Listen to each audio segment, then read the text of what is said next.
नमस्कार, हम हैं हरियाणा के सबसे बड़े शहर फरीदाबाद में।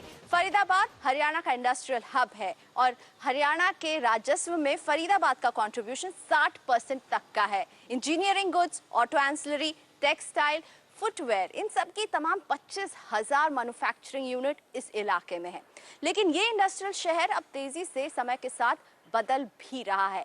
रियल एस्टेट के मैप में फरीदाबाद की अपनी एक अलग पहचान है। बड़े बड़े रेसिडेंशियल प्रोजेक्ट्स यहाँ तैयार हो रहे हैं, मॉल्स की कतार खड़ी है, आईटी के दफ्तर खुल रहे हैं, हॉस्पिटल्स की भी लाइन लग रही है। ऐसे में फरीदाबाद बन सकता है भविष्य का शहर। तो क्या फरीदाबाद में वो बात है कि ये वक्त से पहले किस्मत से ज्यादा हासिल कर सके? यही समझने और जानने के लिए हम लेकर आए हैं फ्यूचर सिटीज ऑफ इंडिया का अपने इस खास सीरीज को फरीदाबाद में। मेरे साथ हैं एसआरएस रियल इंफ्रास्ट्रक्चर लिमिटेड के CMD doctor Anil Jindal. Doctor Jindal, आप फरीदाबाद के ही हैं, यहीं जन्मे हैं, यहीं पले बड़े हैं और बिजनेस भी कर रहे हैं। तो आप अपने फरीदाबाद में क्या खास बातें देखते हैं? फरीदाबाद में हमेशा से ही बहुत सारी खास बातें रही हैं। जब हरियाणा में बहुत और सिटीज़ में इतना डेवलपमेंट नहीं था, उस टाइम पे भी इसको इंडस्ट्रियल हब, इंडस्ट्रियल कैपिटल के रूप में नाम दिया जाता था और यहाँ पे बहुत सारी इंडस्ट्रीज होती थी। और उसके बाद धीरे धीरे करके बीच में ज़रूर कुछ टाइम के लिए यहाँ से कुछ इंडस्ट्रीज का रेवेन्यू कम हुआ, क्योंकि कुछ इंडस्ट्रीज यहाँ से गुड़गांव की तरफ हो गई। लेकिन आज की डेट में दोबारा से यहाँ पे अच्छी कनेक्टिविटी होती जा रही है। अच्छे बदरपुर फ्लाईओवर बन गया है, इधर मेट्रो का काम तेज़ी से बढ़ रहा है। प्लस यहाँ पे नहर पार का जो इलाका है वो रेजिडेंशियल बहुत अच्छा डेवलपमेंट यहाँ पे हो रहा है। बहुत सारे रेजिडेंशियल फ्लैट्स, प्लॉट्स और बहुत अच्छे अच्छे यहाँ पे डेवलपर्स हैं। कनेक्टिविटी बहुत अच्छी हो गई है। यहाँ पे पीछे हमारा बाईपास रोड है, कालंदी से भी यहाँ पे इसको कनेक्ट कर दिया गया है। प्लस उसके अलावा यहाँ पे एफएनजी जो फरीदाबाद, नोएडा, गुड़गांव का एक रोड यहाँ पे बन रहा है। इन सब चीज़ के अलावा यहाँ पे पिछले अगर हम 7-8 सालों का वो देखें तो बहुत सारे मॉल्स आए हैं यहाँ पे, बहुत सारे अच्छे अच्छे थिएटर्स यहाँ पे हैं, मेडिकल फैसिलिटीज़ यहाँ पे हैं। एक बहुत अच्छा इंफ्रास्ट्रक्चर इस शहर को सपोर्ट कर रहा है। विकास की जो पहली लहर हमने फरीदाबाद में देखी वो आई थी इंडस्ट्रीज पर सवार होकर। अब वो कौन सा सेक्टर है जिसे आप एक इमर्जिंग सेक्टर कहेंगे जो फरीदाबाद के लिए बहुत अच्छा कर सकता है? फरीदाबाद में इंडस्ट्रीज के साथ साथ अब इसमें एजुकेशन के रूप में भी इसे देखा जाता है। यहाँ पे बहुत सारी कई 4-5 यूनिवर्सिटियाँ यहाँ पे बन गई हैं, 2 मेडिकल कॉलेज यहाँ पे बन रहे हैं। प्लस इसको मेडिकल टूरिज्म के रूप में भी हम देख रहे हैं। कुछ हॉस्पिटल्स यहाँ पे अच्छी मेडिकल फैसिलिटीज़ दे के बाहर के लोग भी यहाँ पे अफोर्डेबल प्राइसेज पे यहाँ पे मेडिकल फैसिलिटीज़ अवेलेबल है।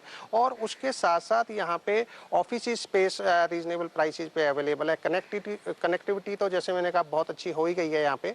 और नहर पार का पूरा इलाका एक रेजिडेंशियल हब के रूप में डेवलप हुआ है। और अगर हम लोकेशन वाइज देखें तो Faridabad is better than other NCR cities, क्योंकि अगर हम फरीदाबाद से दिल्ली जाते हैं तो 40-45 मिनट लगते हैं, फरीदाबाद से नोएडा जाते हैं तो 30-40-45 मिनट लगते हैं, अगर हम गुड़गांव जाते हैं तो 30-40-45 मिनट लगते हैं। और अगर सिटीज़ की मैं कंपैरिजन करूं तो गुड़गांव से अगर हम दिल्ली जाते हैं तो 40-45 मिनट, लेकिन अगर नोएडा जाएंगे तो 1.5-2 घंटे लगेंगे। तो यानी कि जो रोड की कनेक्टिविटी है वो बहुत अच्छी है, दिल्ली से, नोएडा से, बाकी एनसीआर के इलाकों रोड की कनेक्टिविटी के साथ साथ इसकी लोकेशन बहुत अच्छी है। यहाँ से बाकी सिटीज़ के साथ अगर देखें तो डिस्टेंस बाकियों से बहुत कम है। यहाँ पे हर एक सिटी के साथ डिस्टेंस भी कम है, कनेक्टिविटी बहुत अच्छी हो गई है, इंफ्रास्ट्रक्चर डे बाई डे अच्छा होता जा रहा है यहाँ पे। तो एक बात बताइए, आपने कहा मेडिकल के नाम पर भी यहाँ पे आपको बहुत ही अफोर्डेबल और रीजनेबल प्राइसेस मिलेंगे। और अफोर्डेबल और रीजनेबिलिटी जो है फरीदाबाद के साथ एक अहम टैग रहा है। रियल एस्टेट का जो विकास हुआ है फरीदाबाद का एक अफोर्डेबल डेस्टिनेशन के तौर पर हुआ है। आपको लगता है ये जो अफोर्डेबल का जो टैग है ये कितना सही है फरीदाबाद के लिए? फरीदाबाद के लिए अफोर्डेबल का टैग इसलिए ये सही है कि अगर हम रेजिडेंशियल यूनिट्स भी यहाँ पे देखें तो रेजिडेंशियल यूनिट्स एनसीआर में सबसे सस्ती रीजनेबल प्राइस पे केवल फरीदाबाद में अवेलेबल है। क्योंकि अगर हम गुड़गांव, नोएडा, ग्रेटर नोएडा और अदर सिटीज़ की बात करते हैं तो वहाँ पे एक अपने पहुंच से बाहर हो चुके हैं प्राइसेस वहाँ पे। और कनेक्टिविटी भी जैसे मैंने अभी आपको बताया डिस्टेंसेस बाकी सिटीज़ से थोड़े से ज़्यादा हैं वहाँ पे। तो फरीदाबाद तो डे बाई डे एक बहुत अच्छे रेजिडेंशियल हब के रूप में भी, जैसे कि मैंने कहा पहले इंडस्ट्रियल हब के रूप में उभरा, फिर उसके बाद एजुकेशन का हुआ, मेडिकल अगर हब भी अच्छा बनता जा रहा है, प्लस रीजनेबल रेजिडेंस के हिसाब से भी बहुत अच्छा यहाँ पे डेस्टिनेशन बनता जा रहा है। तो फरीदाबाद कई पैमाने में आगे बढ़ रहा है। केवल इंडस्ट्रीज का शहर नहीं रहा है, रियल एस्टेट का शहर बन रहा है, मेडिकल टूरिज्म का शहर बन रहा है, एजुकेशन का हब बन रहा है। तरक्की की नई भाषा बोलने के लिए बिल्कुल तैयार है, लेकिन इस नई भाषा को कैसे कामयाबी में बदला जाए फरीदाबाद के लिए, यही जानने की कोशिश करेंगे हम एक छोटे से ब्रेक के बाद।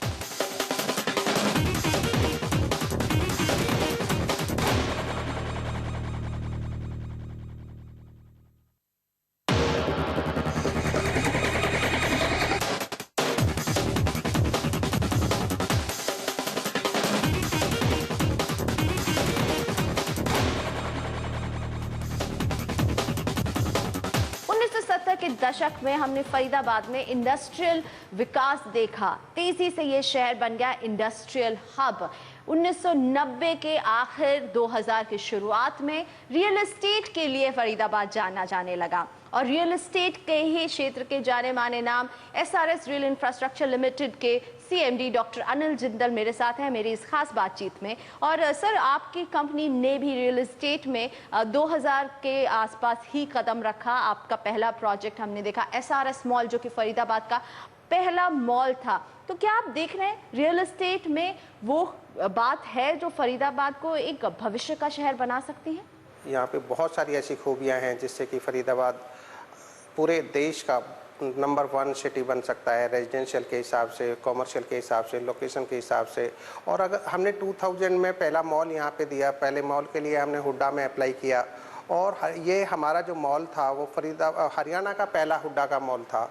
हमने क्योंकि ये देखा कि यहाँ से बहुत सारे लोग शॉपिंग के लिए, मूवी के लिए दिल्ली जाते थे और उस टाइम पे यहाँ से जाने के बाद फिर हो सकता है उन्हें टिकट्स मिले नहीं मिले, तो हमने पहली बार यहाँ पे मॉल कल्चर क्रिएट किया और देखा कि उसमें काफ़ी पोटेंशियल भी है। तो उसके बाद हमने काफ़ी सिनेमाज और ये सारी चीज़ें करने के साथ साथ ये भी देखा कि यहाँ पे रियल एस्टेट इंडस्ट्री में रेजिडेंशियल सेक्टर में भी काफ़ी अभी अपॉर्चुनिटीज़ हैं और लोगों की रिक्वायरमेंट्स भी हैं, डिमांड भी है। यानी तो आपने शुरुआत की कमर्शियल और एंटरटेनमेंट के कॉम्प्लेक्सेस से, लेकिन अब मैं देख रही हूँ कि एसआरएस रियल इंफ्रास्ट्रक्चर लिमिटेड का फोकस खालिस रेसिडेंशियल पर है।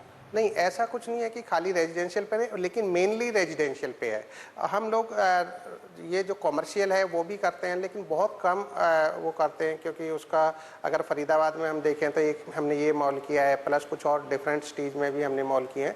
लेकिन सबसे ज़्यादा जो हमें पोटेंशियल और अपॉर्चुनिटीज़ लगती हैं वो लगती हैं कि यहाँ का जो रेजिडेंशियल इलाका नहर पार, जिसे हम ग्रेटर फरीदाबाद भी बोलते हैं, वो बहुत तेज़ी से विकसित हुआ है। अगर हम देखते हैं कि 2004 में यहाँ पे डेवलपमेंट स्टार्ट हुआ और 2004 से आज 2012 में यहाँ पे मोर देन 6000 एकड़ में डेवलपमेंट चल रहा है और यहाँ पे इंडिया के जाने माने सारे डेवलपर्स काम कर रहे हैं। बहुत अच्छे अच्छे यहाँ पे प्रोजेक्ट्स बने हैं, हम लोगों के भी काफ़ी प्रोजेक्ट्स यहाँ पे हैं। ये 2004-2005 में हुड्डा ने जो 3000 एकड़ की ज़मीन ऑक्शन की, यही ग्रेटर फरीदाबाद अब कहलाता है। और क्या आप ग्रेटर फरीदाबाद का सबसे प्राइम लोकेशन अभी फिलहाल मानते हैं? यहाँ से गुड़गांव, फरीदाबाद, दिल्ली, नोएडा, ग्रेटर नोएडा जाना बहुत आसान है। बहुत डिस्टेंस बहुत लिमिटेड है और रीजनेबल डिस्टेंसेज पे हैं। 45 मिनट्स 40-50 मिनट्स में हम लोग यहाँ से वहाँ जा सकते हैं।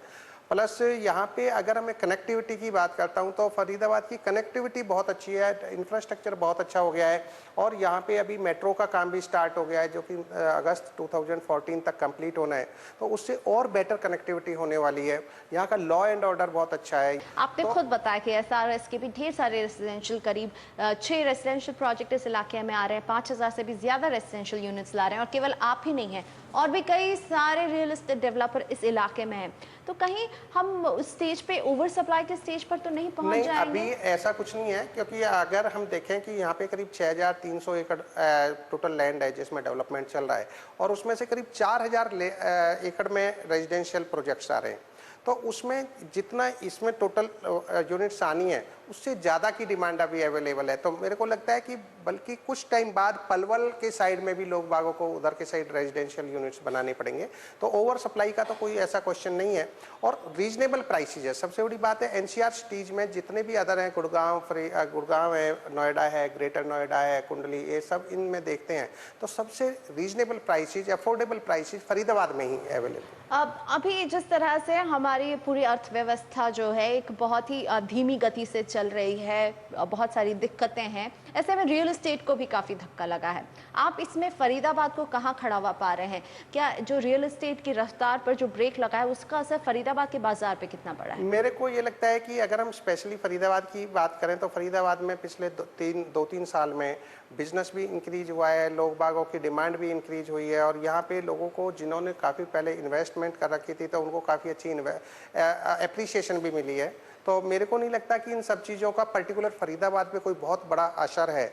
और अगर हम देखते हैं लास्ट 1 ईयर की भी हम बात करते हैं तो बाकी सब जगहों पे प्राइसेस या तो थमे हुए हैं या वो प्राइसेस थोड़े डाउन हुए हैं।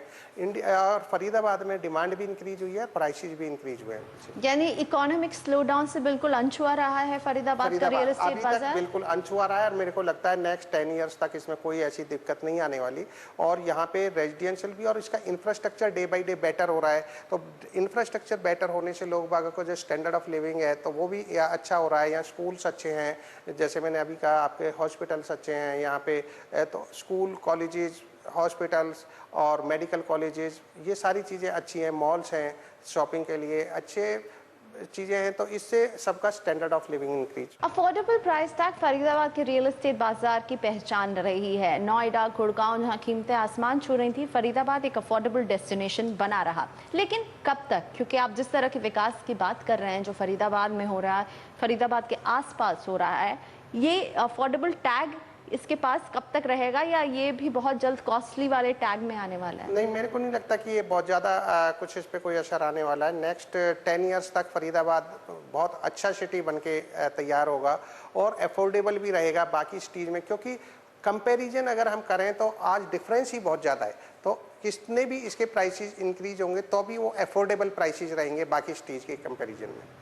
चलिए हम एक ब्रेक लेते हैं अपनी इस खास बातचीत में। हम अभी वापस आ रहे हैं। डॉक्टर अनिल जिंदल हमारे साथ बने हुए हैं। हम इनसे समझने वाले हैं कि फरीदाबाद में स्कोप तो बहुत कुछ है, लेकिन फरीदाबाद के लिए भविष्य का शहर बनने में चुनौतियां क्या क्या हैं।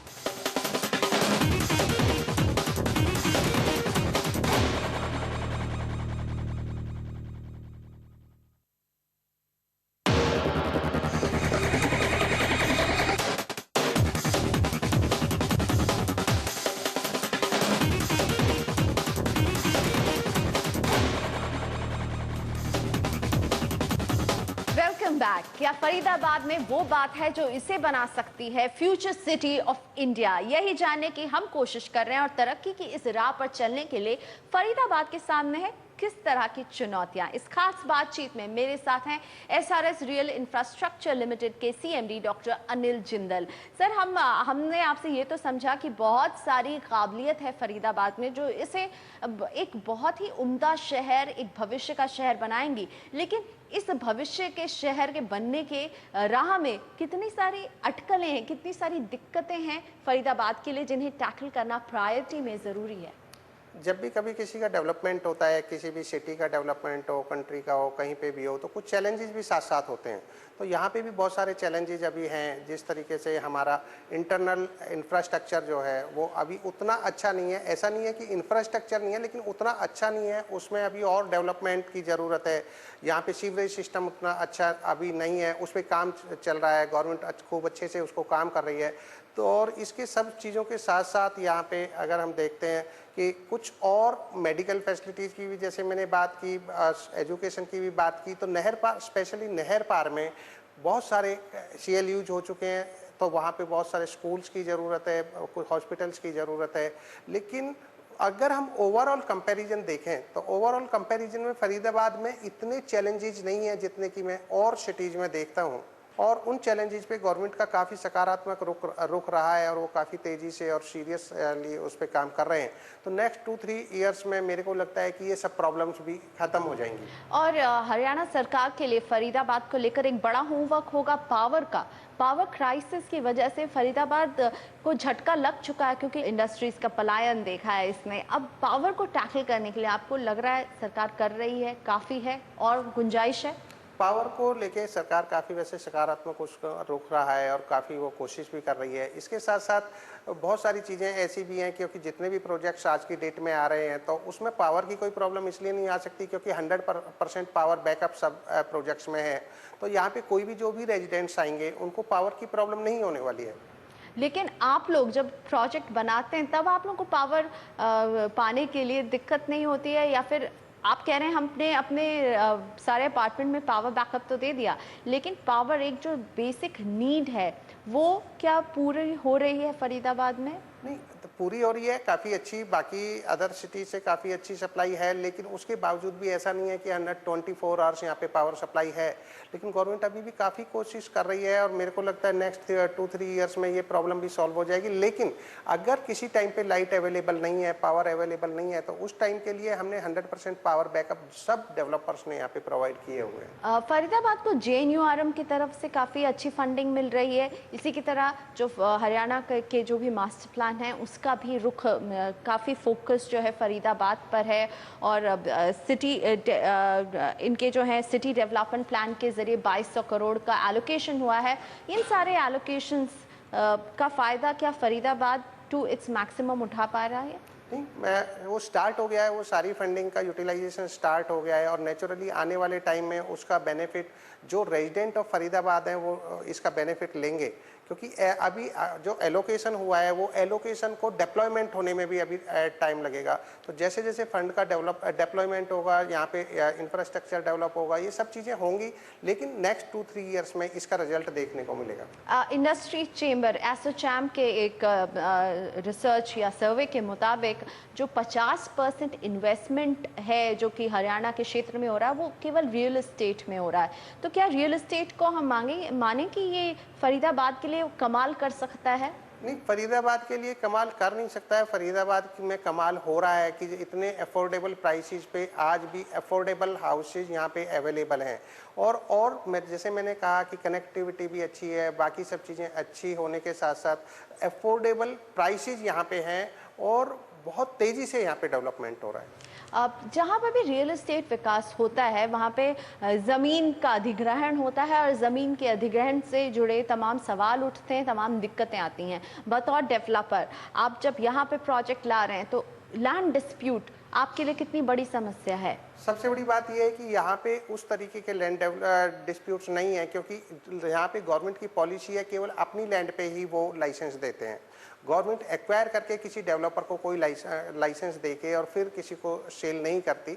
इसलिए जब हमारे को जो लाइसेंस मिलता है वो अपनी लैंड पे ही लाइसेंस अगर मिलेगा तो इस तरीके के डिस्प्यूट नहीं आते। हाँ, छोटे मोटे डिस्प्यूट जो लैंड गवर्नमेंट रोड्स के लिए या पार्क के लिए या कुछ कॉमन फैसिलिटीज़ के लिए एक्वायर करती है, उसके लिए ज़रूर कुछ छोटे मोटे हो सकते हैं। यहाँ पे गवर्नमेंट जो एक्वायरमेंट है वो केवल ओनली कॉमन फैसिलिटीज़ के लिए की जाती है।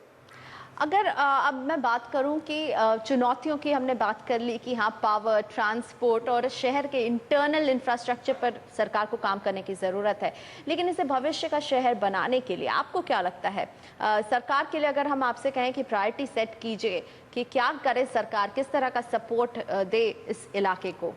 नहीं, इसमें जैसे मैंने अभी आपसे कहा कि यहाँ पे जैसे पावर की अगर बात है तो थोड़ा सा पावर को बेटर किया जाए, पावर सेक्टर को और सपोर्ट किया जाए, प्लस इसके अलावा इंटरनल ट्रांसपोर्ट, इंटरनल रोड्स और इंफ्रास्ट्रक्चर ये थोड़ा और तेज़ी से डेवलप किया जाए, जिससे कि लोगों का एक कॉन्फिडेंस लेवल और ज़्यादा आए। हालांकि अफोर्डेबल तो फरीदाबाद है ही है, अफोर्डेबल होने के साथ साथ जो कहीं पे उन्हें थोड़ी बहुत कमी पावर, इंटरनल जो ट्रांसपोर्ट, रोड्स और सीवरेज सिस्टम है उसको थोड़ा सा बेटर किया जाए तो ये और भी अच्छा हो जाएगा। और आप फरीदाबाद को आज से कितने साल के दौरान में देख रहे हैं एक भविष्य का शहर बनते हुए? मेरे को लगता है नेक्स्ट 3 to 5 ईयर्स में ये एकदम बिल्कुल डिफरेंट सिटी होगा और आज भी काफ़ी चेंजेस आपको देखने को मिले होंगे। अगर हम देखते हैं कि 1980s की अगर हम बात करते हैं तो इसको केवल इंडस्ट्रियल हब कहा जाता था, इंडस्ट्रियल कैपिटल कहा जाता था। उसके बाद इसको एजुकेशन हब बोलने लगे। इसके साथ साथ फिर इसको मेडिकल फैसिलिटीज़ का हब बोला जाने लगा और आज की डेट में रेजिडेंशियल यूनिट्स, अफोर्डेबल हाउसेज का हब बोला जाने लगा है। तो इस तरीके से बनते बनते चारों पांचों चीज़ों का अगर हम यहाँ पे मिश्रण करें तो ये फ्यूचर सिटी ऑफ इंडिया वैसे ही बन गया है, क्योंकि यहाँ पे इंडस्ट्रीज यहाँ पे हैं, एजुकेशन के सारी फैसिलिटीज़ यहाँ पे हैं, मेडिकल फैसिलिटीज़ यहाँ पे हैं, इसके अलावा यहाँ पे रेजिडेंशियल फैसिलिटीज़ भी हैं। तो सब चीज़ें यहाँ पे अवेलेबल हैं, ऑफिस चीज़ें हैं, आईटी पार्क्स हैं, केपीओ हैं, बीपीओ हैं, सब चीज़ें अवेलेबल हैं। तो ये फ्यूचर सिटी ऑफ इंडिया बन नहीं जाएगा, बन गया है और लेकिन हाँ इसमें और इम्प्रूवमेंट होते रहनी है। शुक्रिया डॉक्टर जिंदल हमसे बात करने के लिए। फरीदाबाद में बहुत कुछ काम किया जा चुका है, लेकिन हमेशा ही बेहतर बनने के लिए गुंजाइश बाकी रहती है, और जब ये शहर बेहतर बनने की दौड़ में आगे आते हैं तभी बनते हैं फ्यूचर सिटीज ऑफ इंडिया, और यही है फरीदाबाद की कहानी भी। नमस्कार।